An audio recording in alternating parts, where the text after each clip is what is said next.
On చేస్తారండి.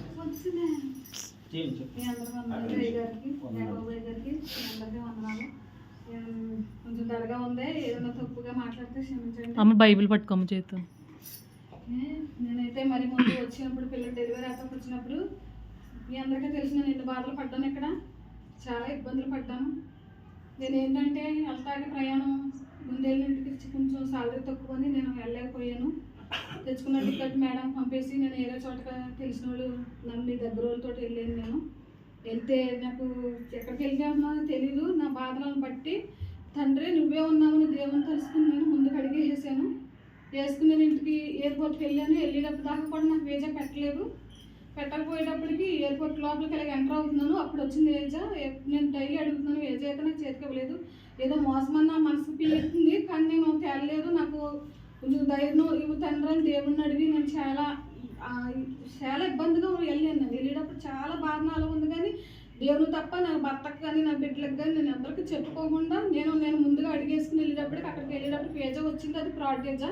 నేను అక్కడికే ఆయన దాస్ గారు చెప్పాను, ఏదో చూడమే నాకు తెలుసు వీజాలు కాబట్టి ఏంటి ఫ్రాడ్ అంటే అన్నారు. ఇక్కడ వరకు వచ్చాక నువ్వు ఆలోచించుకున్నావు ఏంటి, మళ్ళీ వెనక్కి వెళ్తే ఎలాగన్నారని. సరే దేవుడా నువ్వే ఉన్నావు, నేను వెళ్ళిపోయాను.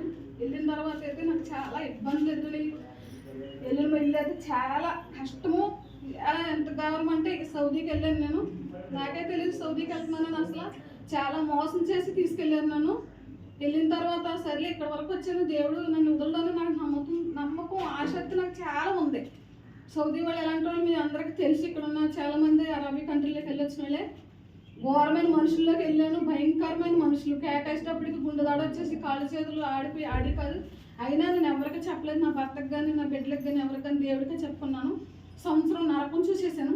నరకం అంటే ఏంటి, ఇప్పటి వరకు వెళ్ళింది వేరు, ఈ పట్లో వెళ్ళింది. చాలా ఇబ్బందులు పడిపోయింది. సంవత్సరం నన్ను చాలా ఇష్టపడలేదు ఆవిడ, మేడం కానీ పిల్లలు కానీ ఎవరు కూడా. చాలా ఇబ్బందులు పడ్డాను. తండ్రి నువ్వే ఉన్నావని నేను ప్రార్థన చేసుకున్నాను. తెల్లారిపోతున్నాను, సంవత్సరం అయిపోయింది, నేను లండన్ వెళ్ళిపోతున్నాను, ఫ్యామిలీ అంతా నువ్వు ఇంటికి వెళ్ళిపోండి. మేడం నేను వేరే ఇంటికి వెళ్తానంటే ఒప్పుకొని నా ఇంటికి వచ్చి నువ్వు నా ఇంట్లో చెయ్యలేక వెళ్ళిపో అన్నారు. సర్లే దేవుడా నువ్వు చెక్కుపరచమని తెలుసు, ఎట్టి పరిస్థితులు ఎక్కడి నుంచి నేను హ్యాపీగా పంపించు. లేదంటే నేను ఇక్కడి నుంచి వెళ్తానికి మనసు నాకు ఒప్పులేదు నాయన. నా ఇబ్బందులు తెలుసు, నా స్థితిగతులు ఎరిగిన వాడు నువ్వు నాయన. నా పరిస్థితుల్లో నేను ఇంటికి వెళ్తే నా పరిస్థితి ఎలా ఉంటుందో నీకు తెలిసినైనా నేను ఒకరు కానీ చూస్తున్నాను. 1 గంటకి 12కి వెళ్ళేదాన్ని, కానీ 3 గంటల వరకు 4 గంటకి దేవుడికి ఇచ్చిన టైం. దేవుడు ఏం చేశాడంటే తెల్లారితే నాకు ప్రయాణం సంవత్సరం చేసి వచ్చేయాలి. నేను వచ్చేస్తే అప్పుడు మేడం మనసు మరి దేవుడు ఏం చేశాడు ఏంటో తెలీదు. తెల్లగట్ల 5 గంటల లండన్ ప్రయాణం అయిపోతున్నారు, వెళ్ళిపోతున్నారు. నన్ను పిలిచారు. నువ్వు ప్రయాణం అయిపోయావన్నారు. నేను చదివేస్తున్నాను మేడం అన్నాను. నువ్వు వెళ్తా లేదు, నువ్వు నాకు కావాలి. ఇలాంటి మనిషిని వదులుకుంటున్నా. ఇప్పుడు వరకు నేను బాధ పెట్టింటే సారీ అని నన్ను పట్టుకుని ముద్దు పెట్టుకుని నువ్వు ఎన్ని సంవత్సరాలు చేసుకుంటావు అన్ని సంవత్సరాలు నీ ఇంట్లో నీకు ఇస్తున్నాను. నేను లండన్ వెళ్ళిపోతున్నాను. మొత్తం ఫ్యామిలీ నన్ను ఇల్లంతా వదిలేసి 3 స్టేర్ల బిల్డింగ్ పెద్ద షేకులు ఆవిడ చాలా కోటేశ్వరాలు వదిలేసి నన్ను నమ్మకంతో వదిలేసి వెళ్ళిపోయి 3 నెలల వరకు రాలేదు. నా మనసులో పీకుతుంది. 3 నెలలు పని లేదు, ఖాళీగా తింటాం పడుకుంటాం.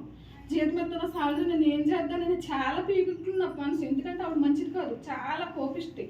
మాట్లాడటానికి కూడా అవకాశం లేదు, నాకు మాట ఎందో వెళ్ళి అనేది. అలాంటి మనిషిని నేను ఏం చేద్దాన్ని భయంగా ఉన్నాను. కానీ దేవుడిని విడిచిపెట్టలేదు. 3 గంటల నుంచి 4 గంటలు, ఒకసారి 5 గంటలకు, మళ్ళీ 6 గంటలకు పనులకు వెళ్ళేదాన్ని. అంతా అయినా కానీ దేవుడి పాదాలు వదలలేదు. నేను నాలో ఉన్న కన్నీరంతా వచ్చేసింది. ఇంకేమీ లేదనైనా నీ చెప్పమన్నాను. మేడం 3 నెలలు అయిపోయింది, వచ్చేసింది. వచ్చిన తర్వాత కేకేసి 3 నెలలు సాలరీకి ఇంకా ఆవిడకి ఎంత ఇవ్వాలని అడగలేదు. సాలరీ పెంచి నాకు సాలరీ ఇచ్చి ఈ ఇల్లు నీదని మొత్తం ఇంటి సమస్తం అప్పచెప్పి నాకు ఎంత గొప్ప కార్యం చేసిందంటే ఆవిడ నన్ను చాలా ఈ రోజు నాడు ఉన్నతమైన స్థాయిలో దేవుడు నన్ను నిలబెట్టాడు.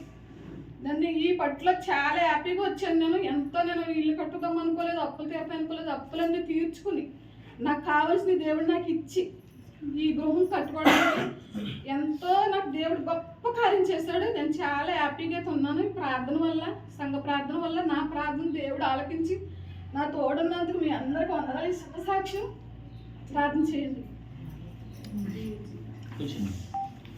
సాక్ష్యాన్ని దేవుడు దీవించి ఆశ్రయించును గాక. సాక్ష్యమిచ్చేదా మన స్వామి యేసు దేవుడనుచు సాక్ష్యమిచ్చేదా.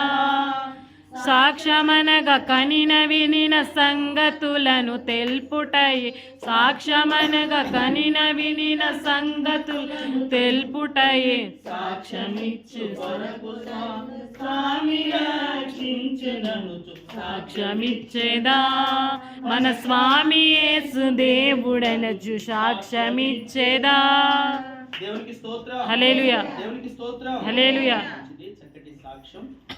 దుఃఖములో సంతోషం కదా, భయములో ఆదరణ, ఆ?